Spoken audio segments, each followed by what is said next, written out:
Les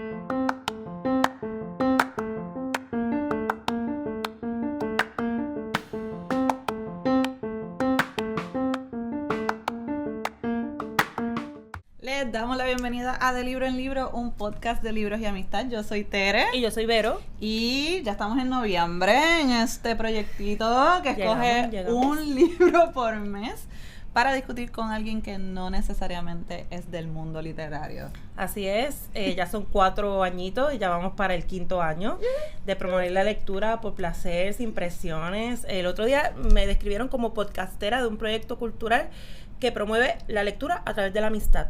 Que eso nosotros lo hemos dicho en otras ocasiones, pero como que leerlo escrito por otra persona fue como que, coño, eso es como bien bonito. ¡Qué bueno! Promoverlo a través de la amistad, así que... Llegamos ahí, yo creo que ya sabemos lo que hacemos después de 4 años ya sabemos lo que hacemos. Exacto. Así que, y también nuestra comunidad sabe lo que hacemos y nos han apoyado todos estos años. Sí. Así que les recordamos que estamos comenzando con nuestra campaña de 25 por 25. Gente, se tienen que anotar para que sean esas personas que con un donativo de no menos de $25. Ella acaba de guiñar, para la gente que nos está escuchando, ella acaba de guiñarle a la cámara. O sea, quienes nos escuchan, que no nos han visto, pasen por YouTube, porque yo acabo de guiñar como diciendo, bueno, 25, pero pueden ser más para este proyecto, para así asegurarnos gran parte de las necesidades que hay que cubrir. Así que nada, de antemano, muchas gracias por el apoyo. Ay, sí, y también agradecemos los likes y los shares. Y es más, si usted está guiando mientras está escuchando este podcast y va camino al trabajo, que sé que es el caso de mucha gente, estaciónese un momentito y muy responsablemente, si no saque el teléfono mientras está guiando, por favor. Y suscríbase en Spotify o en YouTube para que los episodios le lleguen directamente y le llegue esa alarmita de que ya salieron los episodios. Y eso nos ayuda un montón también. Aprovechamos también para darle las gracias a los auspiciadores que nos han apoyado en esta temporada, sí. En especial a Jabonera Don Gato, que como siempre les recordamos, usted va a jaboneradongato.com y en el checkout pone el código de Libro en Libro. Todo juntito, exacto, no lo separe. Y va a tener un descuento, y además, pues como siempre, no queremos que pase este episodio sin invitarles muy profundo desde nuestro corazón. Váyase a bañar. Muy bien. Amigos, amigas y amigues, este mes venimos con un libro del primer autor que repetimos. El primero, wow, sí. Wow, yo pensé que esto nunca iba a pasar y pasó. En De Libro en Libro. Lo leímos para el final de nuestra primera temporada. Leímos Levitown Mon Amour con los amigos de Plan de Contingencia. Busquen ese episodio, ese fue el único episodio que hemos grabado en vivo, fue con los amigos de Plan de Contingencia, estuvo muy bien, Cezanne estuvo presente, el autor nos honró con su presencia, y nada, les invitamos a que lo repasen porque fue bien bonito, fue en el Viejo San Juan y fue un buen cierre de temporada, y Levitown Mon Amour es un libro maravilloso. Sí, shout out al Instituto de Cultura Puertorriqueña que nos ayudó con esa faena, que fue titánica, pero de verdad que es uno de los recuerdos más gratos que tenemos del podcast. Y fue un episodio muy, muy especial. Lo pueden buscar en nuestras plataformas para que lo escuchen si no lo han hecho todavía. Y en esta ocasión volvemos a Cezanne porque teníamos que leer el libro que está ahora en la boca de todo el mundo, no solo en Puerto Rico, sino fuera de Puerto Rico. Estamos bien contentas con eso. Se trata, si usted no lo sabe, Cezanne sacó novela nueva. Y se llama Esto también es una casa. Y yo lo leí, en este poco tiempo, desde que salió publicado, ya lo he leído 2 veces, porque yo lo compré inmediatamente, salió y lo leí, y obviamente lo releí para poderlo compartir con ustedes. Así que pues estamos contentas por eso, y también bien contentos de que la persona invitada que les vamos a presentar en un momento dijo que sí, porque entonces eso ya cuadra completamente lo que queríamos hacer con este libro que adelanto, de un libro también muy especial como fue Levitown Mon Amour. Así que estamos contentas porque se nos dio. Ay, sí, lo logramos. Eso no es poca cosa en este podcast, lograr casar un libro con una persona. Requiere un poquito de intuición, alquimia, magia y disponibilidad. Exacto. En esta ocasión yo tenía bien claro con quién yo quería leerlo, y por todas las cosas que evoca su persona, así que qué bueno que está aquí, así que les presento, no digo mucho más, ustedes saben quién es. Exacto. La reconocida actriz, productora, educadora, gestora cultural puertorriqueña, Magali Carrasquillo. Muchas gracias por esas palabras y por invitarme, porque mi pasatiempo favorito es la lectura, sin duda. A mí me encanta bailar. Pero bailar no lo puedo hacer todos los días. Uh-huh. Y en cualquier lugar, leer sí. Así es, qué bello. Si tú eres de las nuestras, ya lo sabemos. Sí, sí. De verdad que muchas gracias, de verdad. Sí, gracias Magali por estar aquí. Y ahora pasamos a la sección favorita de un montón de nuestra gente. Cuéntame. Que ya sabemos por lo que nos acaba de decir que va a estar bien interesante. Así que vamos allá, Magali. Son una serie de preguntas, son 5 preguntitas para que nuestra audiencia te conozca mejor y conozca tu relación con el mundo de los libros. La primera pregunta que es muy famosa dentro de nuestra comunidad es: nosotras somos parte del Club Pare de Sufrir. Eso es lo que significa que nosotras empezamos a leer un libro y si no nos gusta, pues paramos de leer. Queremos saber si tú eres parte del Club Pare de Sufrir o si tú eres de las que dice, yo comencé, yo termino a leer esto, porque para esto yo estoy entrena, para terminar cosas que aunque no me gusten. Pare de sufrir. Pare de sufrir. Y me acuerdo de Jorge Luis Borges. Jorge Luis Borges lo decía, no puede ser una obligación leer. Totalmente. Y puede pasar que tú hayas leído el mismo autor que paras de leer, te lo has devorado en otras etapas de su quehacer y de su obra. Pero pues ese fue desafortunado. Y si me pasó con uno que lo recuerdo claramente antes de la mitad, y no cosa mala. Aquí puedes tirar al medio, ¿sabes? Ay, no me atrevo. Casi nadie se atreve. Por poco Verónica lo logra. Por poco Verónica lo logra y no pudo. Pero en otra ocasión llegaremos. Pero debo decir que son bien pocos los que me obligan a soltarlo. No me pasa a menudo. Yo solía ser del club Persiste hasta el final, pero en el podcast, tanto con los libros como con otras cosas de la vida, aprendí a parar de sufrir y está mucho mejor. Está mucho mejor. Sí, ese club de Parar de Sufrir va ampliándose, tanto en membresía como en contenido. O sea, y propósito y objetivo. Las cláusulas se van, tú sabes, acumulando. Sí. Exactamente. Y vamos afinando la clave. Exacto, paren de sufrir, para eso estamos aquí. Paren de sufrir. Magali, ¿qué libro has leído más de una vez? 100 años de soledad. Hubo un aniversario de su publicación, serían 50 años, no recuerdo, hicieron una edición muy hermosa, hicieron muchas ediciones. La que sacó la RAE, la que es verde. Verde. Sí. 50. Qué bella esa publicación. Y entonces, claro, porque yo creo, si no recuerdo mal, no recuerdo cuándo fue publicada 100 años, bueno, hace 50 años, más de 50 años. Sí.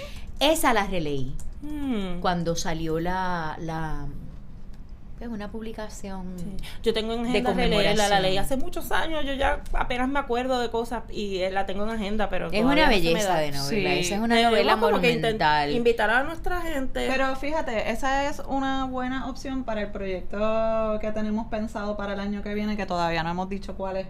Ajá. Esa está buena. Esa está buena. Sí. Ese me gusta. ¿Verdad que sí? Estoy de acuerdo.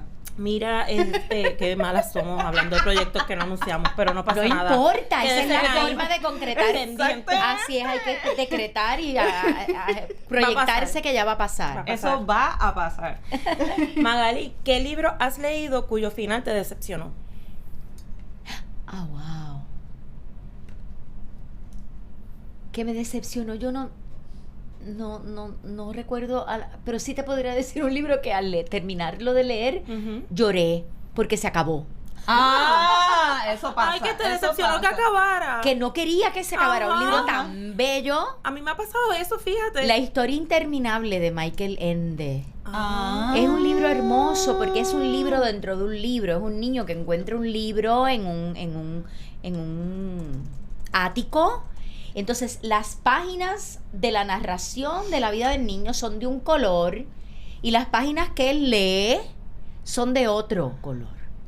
O sea, que la misma publicación del libro es una belleza. ¡Qué lindo! ¡Wow! Ahí es una belleza. Es que después hicieron una película. Sí, o sea, mi generación conoce la película The Neverending Story. Es correcto. La versión o sea, el título en inglés, pero el libro es que nunca me ha llamado la atención y esto que dices ahora, una belleza. Entonces, claro, no me puedo acordar al momento de uno que me haya decepcionado, pero sí recuerdo claramente que ese me produjo, era tan bello y disfruté tanto esa lectura que me dio tristeza cuando se acabó. Ay, bendito. De ese autor también es muy hermoso, sí. Momo, de Michael Ende, Momo.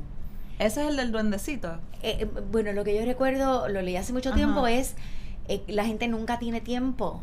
Porque gasta el tiempo en cosas que nunca tiene tiempo. Les roba el tiempo, la vida les roba el tiempo a la gente. Ay, es una belleza, bellísimo. Me sudaron las manos, mira, Michael Ende, me encanta cómo escribe. Qué bien. Ay, muchísimas gracias por esas recomendaciones. Sí, y para las personas que tenemos crías también, tenerlo súper presente. Aquí reivindicamos la literatura para crías y claro. familias. Muy bien. Magali, ¿cuál es el próximo libro que quieres leer? ¿Cuál está en la agenda próxima? Tengo varios, pero no recuerdo los títulos, si te soy honesta, porque fui a Buenos Aires, fui a Argentina en mayo. Y entonces, pues, como saben, Argentina es uno de los lugares que más librería tiene en el mundo. Entonces, traje mucha literatura argentina, muchas traducciones, ¿verdad? Varias traducciones de textos de otra gente que no son argentinos. Así que tengo varios en agenda. Pero sí te puedo decir que mandé a pedir, aparte de los que tengo de Argentina. No, es que ellos de las nuestras, no hay duda. Definitivamente. Los más recientes de Leonardo Padura. Tengo los más recientes de Leonardo Padura porque me fascina Leonardo Padura. ¿Cómo es que se llama el nuevo? Algo de la arena. Bueno, hay uno que se llama Ir a La Habana, que yo no lo conozco. Ajá. Yo lo tengo, no lo he leído. ¿Y Morir en la arena será? Voy a buscarlo, pero sí, Morir en la arena. Míralo, la pegaste. Morir en la arena. Sí. Me encanta Leonardo Padura. Padura es el hombre que amaba a los perros. El hombre que amaba a los perros, máscaras, herejes. El libro más sufrido que yo me he leído, que hicimos un reel de todo lo que me tardé en leerlo. Tuve que cambiar la edición. Bueno, que no hice, pero lo terminé. Pero es extenso también. Y me gustó, el hombre que amaba a los perros. Pero es un libro maravilloso. Que yo leí también el de Adiós Hemingway. Ajá. Me lo leí en el hospital, estuve hospitalizada en Ecuador. Eso fue una historia para otro día. Y es un libro bien corto y me lo leí como 3 veces porque era lo único que podía hacer mientras estaba hospitalizada. Así que me encanta él, así que creo que en las próximas meses está, en las próximas semanas está por ahí. Está haciendo entrevistas y todo por ese libro último, así que está chévere. Recomiéndanos un libro para resistir. Ay, Dios mío, me dijiste que yo quiero que sepan que yo les se lo adelanto porque mira, pues este mismo. Esto también es una casa. Yo estoy de acuerdo que es un libro para resistir. Este es un libro para resistir el olvido. Para resistir la apatía, para resistir la vergüenza. No hay que tener vergüenza porque esto, lo que retrata este libro también es una casa. Así es. Con sus boquetes por los tiros, con su destrucción después de María, con todo lo que luego hablaremos, pero creo que te diría este. Muy bien. Pues bueno, pues qué mejor pie forzado. Ya no olvídate, vamos a cerrar el kiosco ya. Para contarles a nuestra audiencia de qué trata el libro que vamos a estar conversando hoy. Hoy me toca a mí el resumen de esto. También es una casa para la gente que nos está escuchando. Estoy mostrando la portada del libro, una edición de verdad que es bien bonita, bien bonita. Y dice así mi resumencito. Una casa que también es una ferretería. En el pueblo de Toa Baja, de clase pobre y trabajadora, viven una madre soltera joven y su hijo, abandonados por el padre, por el país y en general por la vida. Solo se tienen a sí mismos, al abuelo y a la ferretería, que también es una casa. Todo les juega en contra. En un país en el que las iglesias esconden a Dios, los mataderos nos salvan de otros mataderos, las listas se quedan en listas y los narcos son poetas a caballo. Javi, el niño, le cambia los pañales al abuelo y juega en el balcón a Star Wars. Pone rótulos que leen prohibido declaraciones amorosas y construye figuras de poliestireno. Recibe juguetes de los pretendientes de la madre y después debe devolvérselos a las esposas de los sinvergüenzas. Le toma fotos en bikini a la mamá y luego le pide que le cuente mitos taínos. Pilar se llama la madre, quien es, a sus menos de 30 años, justamente eso. Las complejidades de la brega, que tanto hemos hablado en este podcast, se entremezclan con la escuela nocturna de la madre que no terminó sus estudios por quedar encinta. La sacaron de la escuela, dice en alguna parte. Con los cuentos que escribe, que son sucios para sus maestros, pero increíblemente lúcidos para sus lectores, nosotros. Hablemos pues de Eso también es una casa de Cezanne Cardona. Cezanne! Súper, muchas gracias, Tere. Escucho el resumen y me dieron ganas de reír porque algunas de las cosas que le das relevancia me hicieron reír mucho en la novela, así que, que esa es la magia también de Cezanne, ¿verdad? Como autor que te mata, pero te hace reír. Eso está chulo. A mí, de este libro, para conversar, ya iniciar la conversación, desde el primer momento que leí el título me gustó. O sea, el título me parece súper provocador, pero creo que como lectora puertorriqueña, todo lo que en el título tenga la palabra casa ya va a tener un peso y un contenido y un sentido. Pero el hecho de que se diga esto también es una casa, pues evidentemente evoca a maneras de ver lo que es una casa que tal vez no son las tradicionales. Entonces, mi primera pregunta a Magali es, cuando terminaste de leer la novela, ¿qué pensaste? ¿Qué te vino a la mente que tú dirías, esto también es una casa?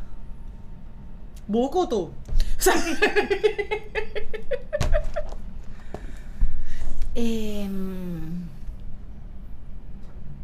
Nuestro país precario, nuestra identidad dolida también es una casa. Para mí esta pieza, esta obra tiene tantas y tantas capas de significación. Es tan rica siendo tan corta, ¿sabes? Esa cosa del humor que está desde el principio, ¿verdad? Me pidieron que hiciera un dibujo de mi casa y dibujé una ferretería, que esa es la primera oración. Pero cuando dice que ya no habla del abuelo, ver esa presencia tan brutal del abuelo y tan importante ante la ausencia del padre y que es tan boricua, lamentablemente. Él había perdido las 2 piernas por la diabetes, así que vivíamos con la mitad de mi abuelo. Mira, eso me sacó una carcajada, ¿no? Pero a mí también me estuvo el título es muy sugerente. Esto también es una casa, porque entonces te preguntas qué es lo que es también una casa, y eso te invita a la lectura, y también cómo esa frontera entre la ferretería y la casa se diluye, porque claro, a veces uno es arriba y otro abajo, él mismo lo dice, ¿no? Pero también todo lo que evoca para mí, el ubicar el negocio familiar abajo y la vivienda arriba, eso viene desde los españoles. Entonces, ahí se establece una cosa como ancestral, ¿sabes? De una narración que tiene mucha profundidad para mí. Eso es lo que para mí todo el libro tiene de eso que dice, ¿verdad? Hay como muchas capas. Tere, ¿y tú? ¿Qué pensaste? Pues mira, quería traer la parte en la que se comparte en la novela el título de la obra. Y me pareció tan bonito cuando lo leí, porque el niño, Javi, que escribe, sus composiciones en la escuela nunca son bienvenidas por sus maestros. Se pasa colgado. Se pasa colgado. Porque sus composiciones, como mencioné ahorita, son sucias, entre comillas, o no son aquello que se espera en la escuela. O aterradoras, cuando en algún momento es como que está pasando en esa casa. También, exacto.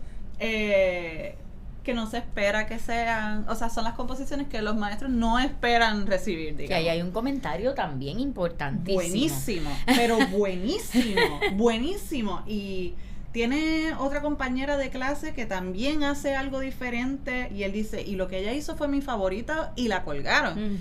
Y bueno, las madres y personas que criamos sabemos un poquito de eso. Pero entonces, él hace un cuento de su casa después del huracán María, y menciona que dice, y voy a citar: para que la ferretería pareciera una ferretería, porque claro, el techo se lo llevó el huracán, quitamos todos los anuncios de la puerta y el afiche en bikini de mi madre y dejamos solo 2. Estamos abiertos y solo efectivo.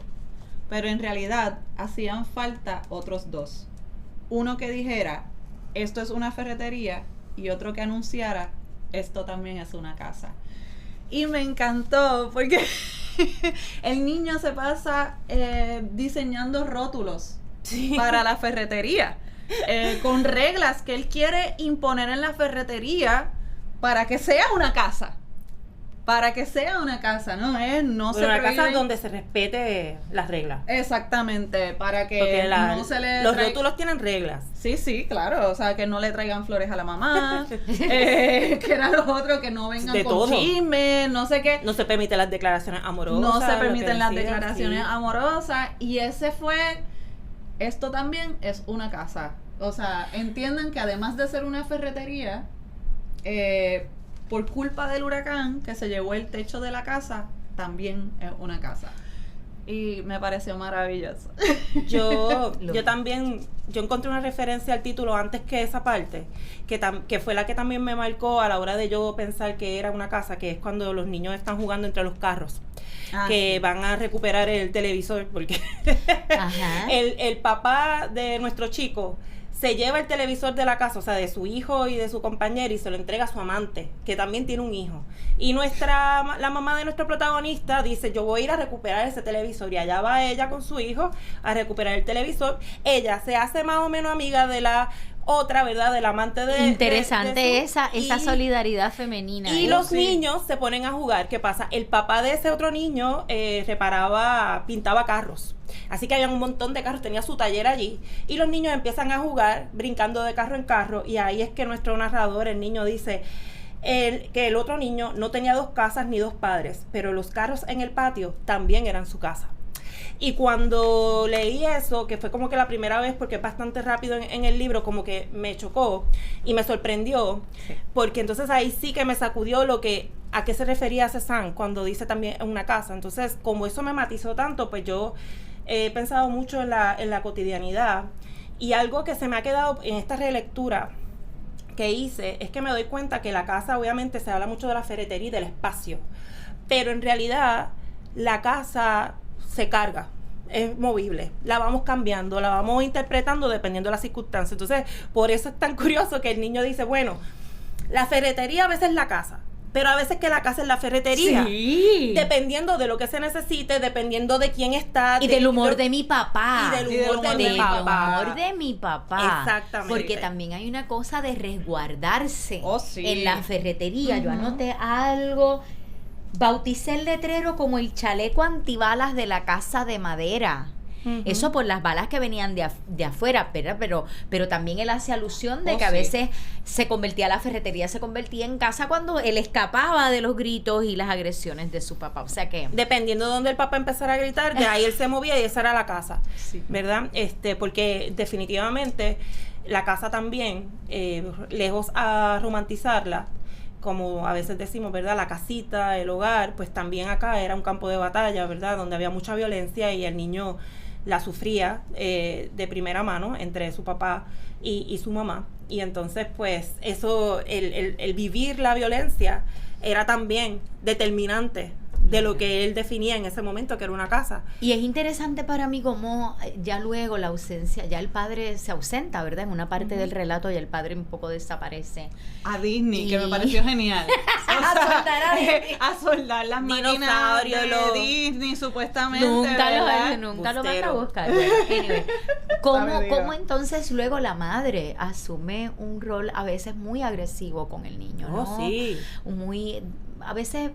Sobre todo esos últimos capítulos donde la madre abiertamente le dice unas cosas terribles, ¿verdad? Que ella hace, como si ella transfiriera al niño el coraje que tiene con el hombre que la abandonó, ¿no? Pero la belleza de cómo lo narra, ¿verdad? Cézanne, es contrastante la belleza con que lo narra con lo duro de lo que nos está contando, ¿no? Qué bueno que trae el tema de la mamá, porque la primera vez que yo lo leí, yo lo encontré tan provocador y me dije, Dios mío, Cézanne se está tirando esta maroma. O sea, yo estoy leyendo lo que estoy leyendo. A mí me sorprendió. Yo dije, pero espérate, que tú me estás hablando de una mamá y hay un personaje que le dice al niño que le ponga precio a los senos de la mamá. O sea, en mi capítulo favorito, que es 1.99, ese es mi favorito. En ese capítulo, que por cierto debemos decir que aunque esto es una novela, los capítulos están titulados y se pueden leer casi como si fueran obras independientes. Claro. Totalmente. Así que 1.99 es mi favorito, lo adelanto ya. Y en ese hay una que yo le he repetido y le he contado un montón de veces porque me parece tan ingeniosa, que es que como están en una ferretería, está la maquinita esta para pegar el precio. Y en la relación tóxica entre los padres de este niño, pues entonces empiezan a relajar de cuánto valía cada quien y todo eso. Y el papá le dice al niño, como que le señala los senos de su mamá y le dice cuánto valen. Y luego, después de eso, es que vienen esos intercambios duros de los que habla Magali, en el que el niño, no solamente ella reacciona a él posicionándose como si fuera el señor, ¿verdad? El padre que se va, sino que el niño también asume unas prácticas de control sobre su mamá, de qué se puede poner, qué no se puede poner, con quién puede salir, con quién se puede acostar.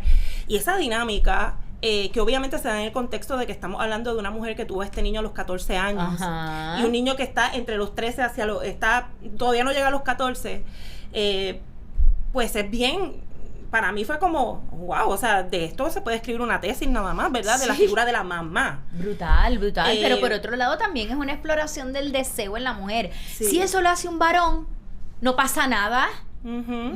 O sea, lo que nos choca es que es una mujer. Claro, no le decía al papá que no hiciera nada. En la novela nunca se sale él diciéndole no te acuestes con otras mujeres. Sí, y es interesante en ese capítulo, que es el más que a ti te gusta, cómo el precio, como la diferencia de los del valor que le adjudica al padre versus a la madre, ¿no? Sí, el valor de la madre es incalculable. Todos los comentarios que hay ahí, ¿verdad? La objetivación del afecto de la mujer, es maravillosa la profundidad que tiene. Sí, a mí me encanta cómo Cézanne escribe a las mujeres.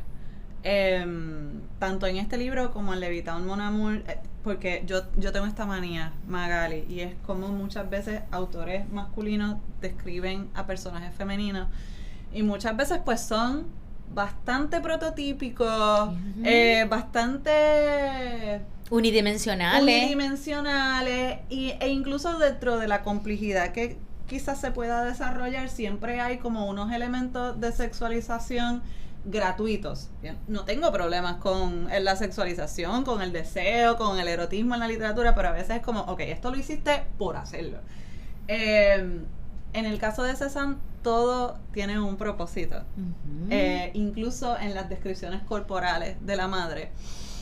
Y quería también, como hablaste ahorita por encimita del tema de la solidaridad femenina entre la madre y las amantes del padre del niño, y yo quisiera que hablemos de eso porque el estereotipo es todo lo contrario.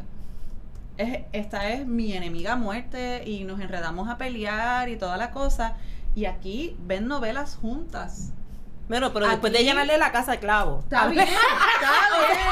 Hablemos, la reacción. Eso es verdad. Pero no la agredió. Bueno. Yo creo que lo que hace real es que esa es la reacción. O sea, que es una reacción normal. No me voy a poner aquí a hacer cuentos. No me voy a poner aquí a hacer cuentos. Que lo haga. Pero esa reacción primera de yo voy a ir a buscar el televisor y yo voy a llenar aquello de clavo y voy a empezar a tirar, eso me pareció muy realista. Pero también me parece muy realista, pero también le creí. Hágaselo al hombre. También le creí cuando ella le dice, espérate, yo te devuelvo el televisor, pero cuando se termine la novela. Claro, y entonces la otra se sienta con ella, los nenes se ponen a jugar. Eso me encantó. Porque bueno, están en el mismo, o sea, padecen de la misma situación. Exactamente. Y yo creo que eso define tantas relaciones que se forman desde, ¿verdad? Desde ser mujer, en el que estar en la misma situación, en la misma lucha, en el mismo estado de precariedad, incluso si la otra persona te ha hecho daño, de momento es como, ok, las dos estamos en esta. Es el mismo bote, sí. Vamos a zumbar. Sí.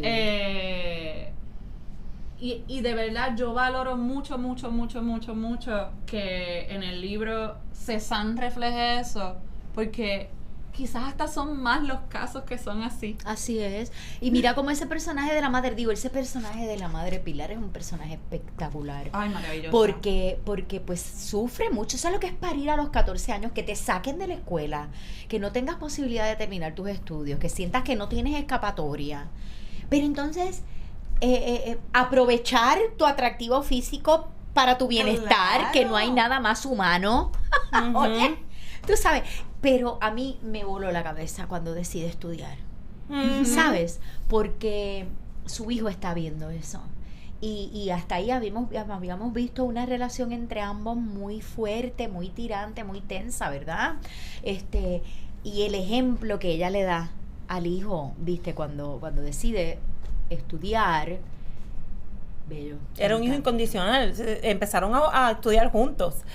No soltaba a su mamá ni en las cuestas. Literalmente cuando subieron la montaña de basura, o sea, él no... Ay, es que qué belleza. También se forja, yo pienso, una relación bien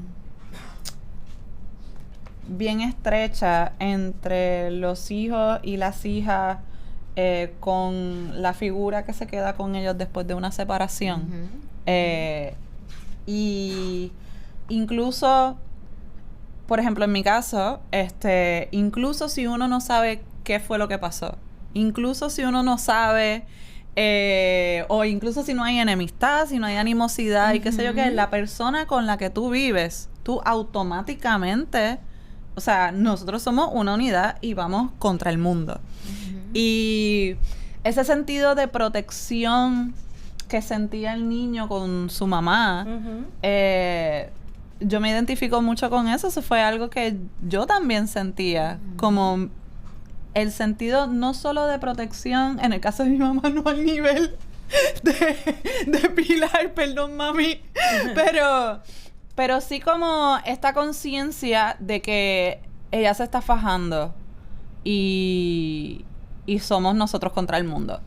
Y Cézanne lo retrató bellísimo, también muy bien. Al principio del relato, ¿verdad? La figura del abuelo, que ya un poco pues hacia la mitad en adelante pues ya no lo vemos, ¿verdad? Porque pues se muere, pero es bellísima además cómo usa el humor dentro de un relato tan profundo. Es una maestría.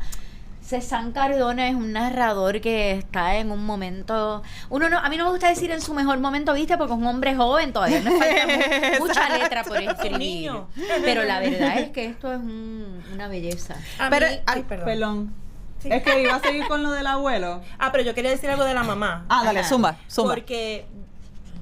esto también es una casa, la casa es la mamá, o sea, es la primera casa, la casa primera, eso se ha dicho en otros textos, ¿verdad? Es algo, un lugar que se ha explorado mucho, pero la mamá es la casa primera. Y en este libro particularmente, esa relación se va construyendo de esa forma, ¿no? La mamá es la casa primera, por eso esas escenas en las que hay complicidad, el niño se hace una muñeca para... pues bregar con la pérdida de su primer amor, que fue una mujer adulta que llegó a la ferretería y él quedó encandilado. Maestra de humanidades, no se confundan. Profesora y todo, y él quedó en muerte sin vida y se construye con piezas de la ferretería, hace una muñeca. Aquí hay como, perdóname, chisme, aquí hay como algo medio autorreferencial. Bueno, no sé. Bueno, pero es que, o sea, autorreferencial. Sí, bueno, profesora de humanidades, está como en toda baja, de momento llega, no sé, sé, yo no sé, le voy a preguntar a Cézanne después, exacto. Pues la cosa es que el niño, ahí hay una escena bien bonita, ¿verdad? Hay un compartir, porque la mamá no lo juzga, lo comprende, y entonces tienen esta conversación hermosa. Eso es bien lindo, y al final, si no es en esos momentos, luego más adelante hay una parte en que ella lo abraza y él se aferra a su cuello. Y está todo el análisis de lo que es Toa, y del río, y de la teta, y de la nana, y toda esa parte que para mí amarra, ¿verdad? Lo que esto también es una casa, porque para este niño... su mamá, no digo yo la casa, era la catedral. Y eso es bonito porque... Sí, full. Mira, ya yo estoy llorando aquí. Que es bello. Es que No sé, yo creo que hay una magia en cuando un autor puede como que comparar, y sobre todo él es un autor puertorriqueño, caribeño, pero yo entiendo todo lo que él escribe. O sea, yo me conecto con él en todo. Yo siento que él, en efecto, es el lenguaje que yo utilizo y yo lo comprendo. Y yo siento que cuando un autor hace eso, pero de momento te sacude, porque aunque estaba utilizando referentes que tú conoces, porque pues eres de clase media, porque te acuerdas de las peleas de tus papás, porque por lo que sea, tienes esas referencias, pero de momento te da ese cantazo de profundidad, que era del que, por eso yo decía lo que decía, ¿verdad? Esa sensación ancestral la tiene todo el libro.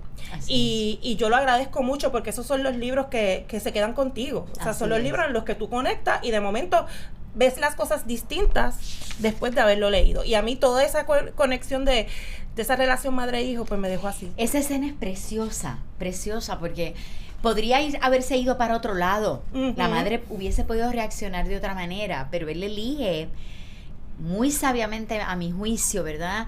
Una reacción de una madre contemporánea. Exacto. Que entiende, porque todo ¿verdad? Venimos de un, ¿ves?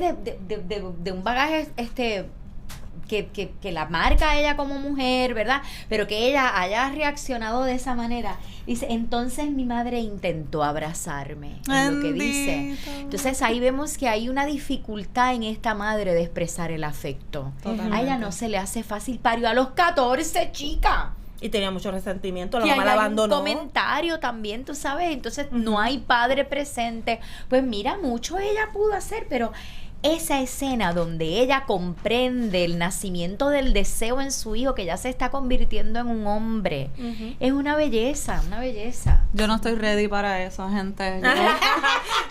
Eres mamá de niños. Yo tengo 2 varones, ¿verdad? Y uno tiene 11 y el otro tiene 5 y yo no estoy ready, pero cuando el momento llega quisiera enfrentarlo con la lucidez de nuestra Pilar. Así es.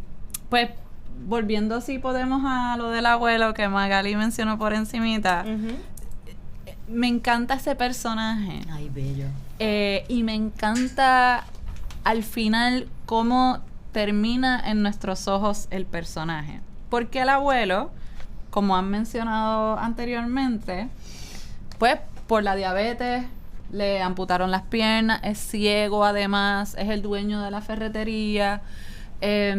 Nuestro chico Javi le cambia los pañales, pero también es una presencia, digamos, masculina en la vida del niño hasta su fallecimiento.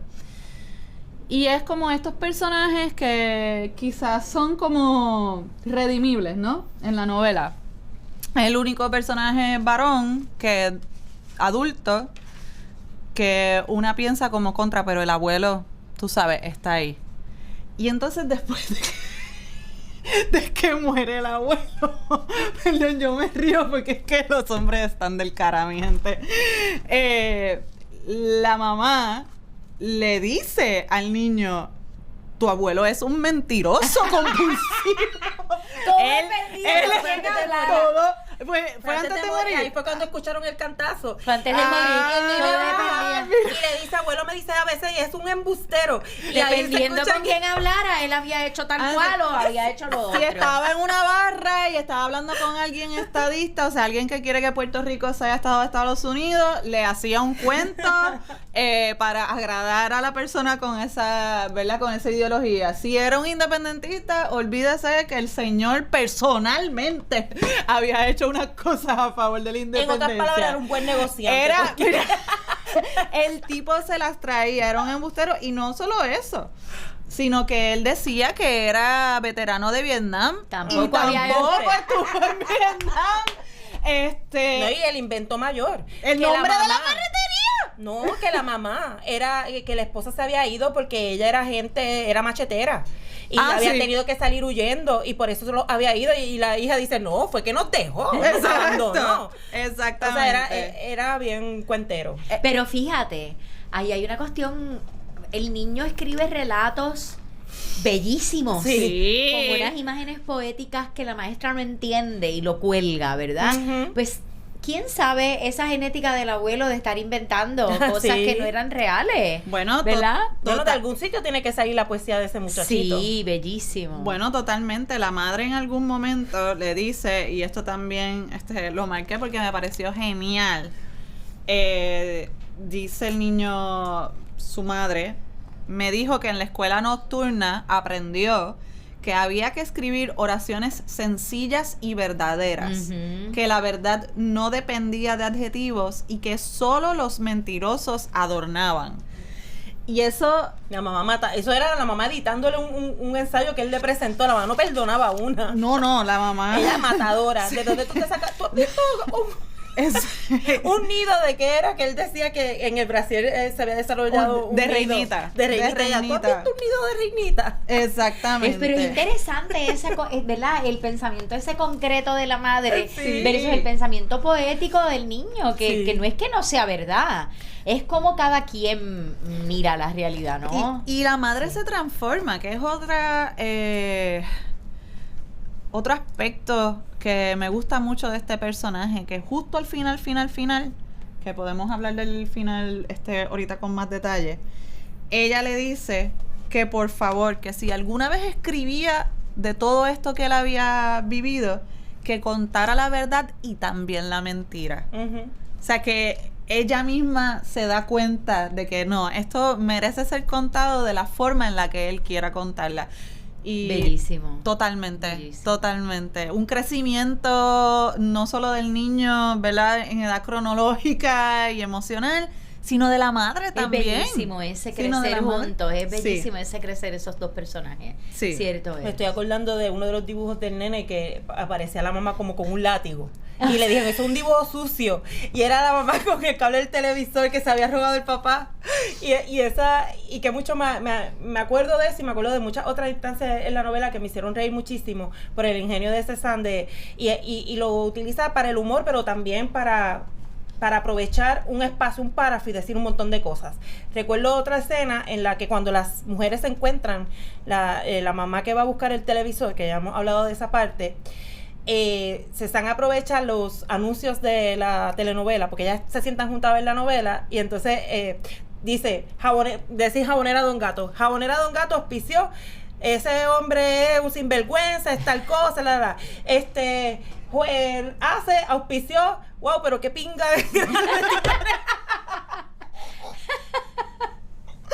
Totalmente. O sea, y en una forma maravillosa, en un solo párrafo, ya tú te ubicas de estas dos mujeres jóvenes viendo la novela juntas, bochinchando, comentando, porque en la novela están concentradas, en los comerciales aprovechaban para ponerse al día, y de camino, pues que nos dice, ¿verdad? Esa resistencia interior que tienen estas mujeres, de saber reírse, de llorar en una, de la mala suerte que tienen con los padres de sus hijos, pero también después reírse de lo divertido que puede ser y todo eso. Eso es un gran acierto del libro, cómo él combina con una maestría que es exquisito eso, cómo combina el humor con la profundidad, con la tristeza terrible que a veces produce este relato, ¿verdad? Sobre todo después del huracán, esa primera oración de esos últimos capítulos, de que todo queda arrasado. Sí. ¿No? Sí. Todo queda arrasado. Déjame buscar. La nena que no le gustó el que también se colgó era la que se llamaba María. Igual que el huracán. Que no quería llamarse. No quería llamarse María, bendito. Lo único que quedó de la casa de madera fue el inodoro rosa. Todo lo demás se lo llevó el huracán. El famoso inodoro, porque la casa era de madera. Exacto. Y así se vieron muchos techos, y que lo único que quedaba era eso. Te pones a recordar todas esas imágenes de lo que vivimos y cómo ese dolor todavía está ahí en carne viva. Chacho, ¿qué? Yo creo que no ha pasado un episodio de esta temporada que en algún momento no lleguemos a hablar del huracán María. Quizás la gente que nos escucha fuera de Puerto Rico está hasta cansado de eso. Pero es que es un trauma bien vivo. Transformó nuestra vida totalmente, nuestros hogares, nuestro paisaje, nuestra biodiversidad. Y todavía no nos recuperamos al 100. Y yo espero que también haya acabado con nuestra ingenuidad. Totalmente. De que gente que no llega al gobierno para hacer el trabajo que se supone nos vaya a socorrer. ahí se nos quitó el velo de la cara, nos dimos cuenta que el pueblo salva al pueblo, ¿verdad? O sea, es difícil, pero es así. Sí. A mí de esa parte de Post María, con la que me quedo y que me voy a quedar por siempre porque me voló la cabeza, y en la discusión del libro pasado también me voló la cabeza la referencia a las palabras. ¡Ay, bello! La autora. Y a mí esta idea de que ellos fueron a reconstruir, madre e hijo salen a reconstruir su rótulo. Letra por letra. Empiezan a buscar, hay dos ejercicios, empiezan a buscar las letras de los rótulos a ver qué quedan, ¿verdad? Para formar la palabra ferretería. Pero también el niño empieza este ejercicio de decir, bueno, con las letras que quedaron en ese rótulo, ¿cuántas palabras yo puedo crear? Bello. Y eso, en esa sola imagen ya está, ¿quiénes somos nosotras?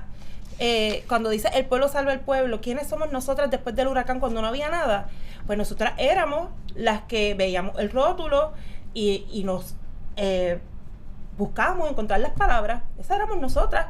El rótulo se llevó tantas letras y nosotros seguíamos viendo, bueno, pues verdad, se llevó esta y esta, pero quedan estas otras. Y de ahí sacar de nuevo un nuevo comienzo. Y creo que de nuevo eso se va a quedar conmigo para siempre, porque lo puedo conectar con muchas cosas de mi vida y lo puedo conectar con nuestra vida en colectivo, ¿verdad? De cómo fue.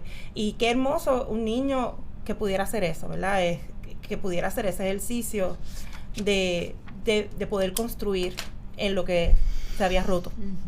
Así que, y eso está ahí también. O sea, que de verdad, es que el libro, de verdad uno se ríe mucho en esta segunda lectura, porque decían estos días que cuando uno lee, pues uno se entrega por completo, que no es una cuestión pasiva, porque cuando uno está leyendo, pues uno está conectando con lo que te están contando, y eso tiene un peso, porque una de verdad se entrega, el autor se entrega cuando escribe, por supuesto, y hace investigación y todo eso, pero una de momento conecta pues con el abuelo que murió, con el abuelo que murió, esa persona importante que murió, o conecta con el techo que se fue, tu techo, claro. O conecta de que me tuve que ir de Puerto Rico porque me quedé sin casa, o conecta con que mi mamá, mano, qué mal la pasamos, ¿verdad? Porque mi papá se fue y nunca le pagó la pensión.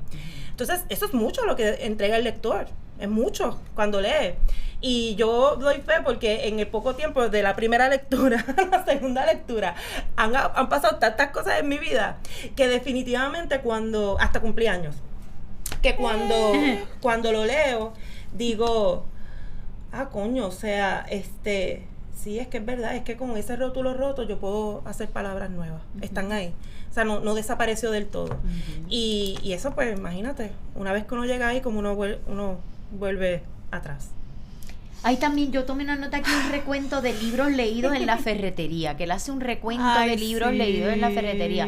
Es también toda esa parte de eso, y esto son una celebración, digo yo, de las letras, de la lectura, de la literatura. Sí, pero eso es bien Cezanne. De una manera bien sutil, bien bella hacerlo. Exacto, eso él lo hace en sus columnas, no sé si ustedes las leen, claro. Que se ha hecho un columnista de 7 pares, pero él hace mucho eso y me dio mucha risa verlo en el libro. Yo no me acuerdo si en Levitamos un amor también, quizás sí, pero no lo recuerdo, pero aquí fue tan bonito esa parte en que él como que revela lo más seguro, pues, sus gustos, ¿verdad? Y ahí había de todo, de Don Quijote, Alicia en el País de las Maravillas. Bellísimo. Como él hace ese recuento y no menciona los títulos, pero tú sabes cuáles son, ¿no? El sí, que es divertido. Sabe, el Principito. Sí. Eso es precioso. Miren, pues ya estamos un poquito terminando, pero no quisiera que no hablemos del elephant in the room, y es la maternidad. Esa lectura desde la maternidad, hay muchas formas de maternar, como sabemos, y se materna teniendo o no crías, es lo otro, ¿no? Y ese discurso final que hace Pilar, la madre del niño, suben a un vertedero en un camión de basura. Ay, poderosa esa. Y ella le pide a su hijo que le tome fotos en el vertedero, ¿verdad? Y entonces estaba en bikini ahí también, ¿verdad? Estaba en bikini, sí, un bikini blanco. Y el discurso, yo lo subrayé casi completo mientras hablaba, pero porque de momento era como, wow, ¿qué voy a decir sobre esto? Que yo creo que tanto para mí, no sé si ustedes comparten esta apreciación, pero sé que otras personas en nuestras redes sociales nos han comentado ese final. Creo que es más que una apología de la madre, es una defensa y una reivindicación de las contradicciones de la maternidad. Por supuesto. Y en este país que, como dice un amigo, Giorgi Irizarry, se odia a las mujeres, y particularmente aquellas mujeres que crían solas, son madres solteras, que son madres jóvenes, ¿verdad? Por las razones que todo el mundo conoce. Me pareció de verdad miren, se los estoy diciendo y me estoy emocionando. Me pareció un discurso bien conmovedor, innecesario, sin ser abiertamente panfletero, así digamos. Es. Y quisiera como que decir algunas cositas que se dicen en el discurso que yo creo que son pues reflejo de eso. Es donde ella misma le dice al hijo que quiere que él escriba oraciones verdaderas y oraciones falsas. Pero entonces ella le dice que diga que se tiró a todos los hombres del municipio y que no se tiró a ninguno, que fui la peor y la mejor madre, que sabía de gramática y de plomería, que era poeta y analfabeta, que tenía 14 y 30 años a la vez, que sabía el nombre de todos los caballos del llano, que las alarmas de inundación de Toa Baja dicen mi nombre, que tú y yo rescatamos todos los televisores que los padres les robaban a sus esposas y a sus hijos. Quiero que digas que tuvimos 2 casas, que mis tetas están llenas de bolitas de poliestireno, y quiero que me entierres con este bikini largo. O sea, qué cosa más brutal. Bellísimo. y no lo leí completo, ¿verdad? Escogí algunas cositas porque ella sube al vertedero para que le tomen fotos, pero lo que está diciéndole al hijo es que tiene cáncer. Y que ese cáncer, ¿verdad? Que parece en un rayo X las bolitas de poliestireno con las que ellos jugaban en la ferretería, y que en algún momento él se molesta con el padre y empieza a darle puños, y esas bolitas que quedan atrás, él las describe como partecitas del alma del padre que quedan por ahí, que a veces aparecen y que el huracán se las lleva o que las tratan de barrer, pero alguna otra aparece y no lo logran. Y entonces a la mamá le salen bolitas de poliestireno en los senos, y es que tiene cáncer. Sí, en algún momento sí.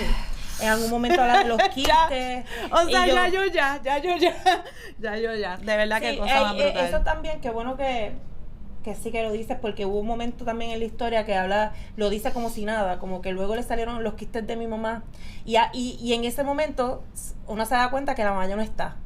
O sea, la forma en que él lo dice, sí, que el narrador, ¿no? Que obviamente es un narrador, pero pues ya tiempo después, uno se da cuenta que la mamá no está. Así que cuando termina ahí, pues ya ahí... Él lo anticipa antes que eso. Yo me di cuenta, cuando llegamos ahí a esa parte, yo dije, sí, no está. Porque él dice que años después en una ferretería se acordaría de su mamá. Uh-huh. Sí, él adelanta que la mamá... llega un momento en que la mamá no va a estar. Sí. Y habla de quistes también. Así que cuando leí eso, pues sí. Daría la impresión de que ella ya en efecto ya lo sabía. Sí. Y que le pidió que lo llevara, que el niño estaba obsesionado con la montaña de basura del vertedero, y allí ella eso también pidió. Imagínate esa imagen, es una belleza eso, ¿verdad? Subir la basura para ver unas vistas preciosas de Puerto Rico. Sobre la basura. Pero tienes que subir la basura, mi pana, esa es la que hay. Bello. Para llegar a la vista hermosa. De verdad que... Pero es la tierra prometida, es la tierra prometida. Exactamente. O eso dice. O eso dice. Arriba del vertedero. Ay. Bueno, pues, sí, vamos a respirar en colectivo y vamos para las estrellitas. Uno es también las montañas que mira. Uno es también las montañas que mira. Son bien al principio de la novela, sí, refiriéndose a las montañas del vertedero que él ve. Y elige ese escenario para terminar su novela. Exactamente. Un contraste brutal, ¿verdad? Del olor que debe haber en un vertedero con la vista hermosa del horizonte y su madre pidiéndole sus últimos deseos, como quien dice, ¿verdad? Si vas a escribir alguna vez, defíneme así, como contradictoria. Exacto, como lo somos todas. Así es. Como lo somos todas. Vamos a las estrellitas. Nosotros, Magali, le damos estrellitas a los libros en el podcast de 0 al 5. ¿Cómo tú clasificas este libro? Este libro es un 5. ¿Y por qué, en conclusión, le darías 5 estrellas a este libro? Porque es una historia muy, muy nuestra, pero a la vez universal. Que es de ágil lectura, pero de profundo significado, y que es una celebración de la palabra y de la literatura, de la poesía. Es todo eso, y también es una casa. El libro es una belleza. Exacto. Es una belleza, y creo que es un relato con un dominio del lenguaje y de la forma exquisito, así que les recomendamos esa lectura a todo el mundo, ¿verdad? Sí. Así es. Yo también le doy 5. Estoy bien contenta. Estoy bien contenta con lo que está pasando con la novela, con lo que está pasando con Sesam. Es importante para la literatura puertorriqueña que pasen cosas así, y sobre todo este libro, o sea, las presentaciones han hecho varias, se han llenado todas y ha causado de verla mucha emoción, y eso pues en sí mismo tiene un valor. Pero sí, este libro también es una casa, esta novela, una de las novelas así que se quedan contigo. Y qué bonito que haya sido escrita aquí en Puerto Rico y por alguien tan extraordinario como Sesam. Y uno puede seguir leyendo otros y otros y otros, y cuando tengas nostalgia, ¿verdad? Puedes volver, porque pues es de ágil lectura y puedes revisitarla. Sí. Gracias por invitarme, me encanta. Ay, gracias, Magali. Gracias a ti. Yo tengo que confesar, o sea, nosotras conocemos a Sesam, y cuando hicimos el episodio de la primera temporada sobre Levitown Mon Amour, él llegó a la grabación. Y fue yo empecé a sudar frío, porque pues un poquito las personas que escuchan nuestro podcast saben que nosotras lo mismo alabamos a los libros como que los destruimos. Siempre, ¿verdad? Con evidencia empírica. Exacto, nuestros gustos. Con nuestros gustos, ¿verdad? La evidencia empírica es que los leímos. Exactamente, los leímos y decimos si nos gustó o no. Y sabíamos que queríamos leer este libro esta temporada, pero tengo que confesar que me ponía muy ansiosa la noción de que a rayos, si el libro no me gusta y Sesam, tú sabes, está esperando este capítulo y este episodio y no sé qué voy a decir, tengo que ser diplomática, o sea, tú sabes, la cabeza a millón, como que mira, no hizo falta. El libro se llevó un 5. Me encantó. Tengo dudas sobre cómo lo perciben personas que no son de Puerto Rico. Eso estaría bien interesante. Verlo, sí. Si Bad Bunny tiene éxito. Eso, pues yo iba a decir algo más literario, pero ok. Si Bad Bunny tiene éxito. Okay. Yo iba a decir es que siempre llegaba Bad Bunny, es una cosa brutal. O sea, de verdad me genera curiosidad como personas de otros países quizás lo perciben, quizás personas como del Caribe o de nuestro Caribe, que somos tan similares todos nosotros, ¿verdad? Ven la historia.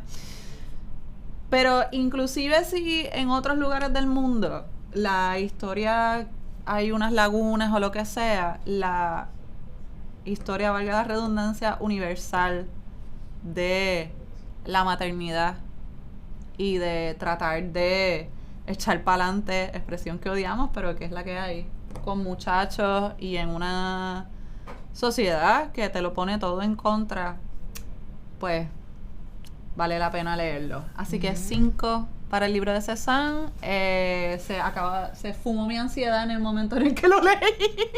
Así que estamos set. Estamos en victoria. Estamos en victoria, gracias. Muchas gracias. Sí, Magali. Y gracias a Magali por estar con nosotras. Gracias, muchas gracias. Y gente, no se vayan, que vamos ahora para los anuncios finales. Amigas, amigos y amiguetes de Libro en Libro, gracias por escuchar el 7º episodio de la 4ª temporada. Y como siempre, muchas gracias a la gran, maravillosa Magali Carrasquillo, que bueno estuvo la conversación. Ay, sí, de verdad, esta temporada hemos tenido mucha suerte con nuestra gente invitada, ¿verdad? Han sido, de verdad, súper diligentes, maravillosas. Ha estado bien buena.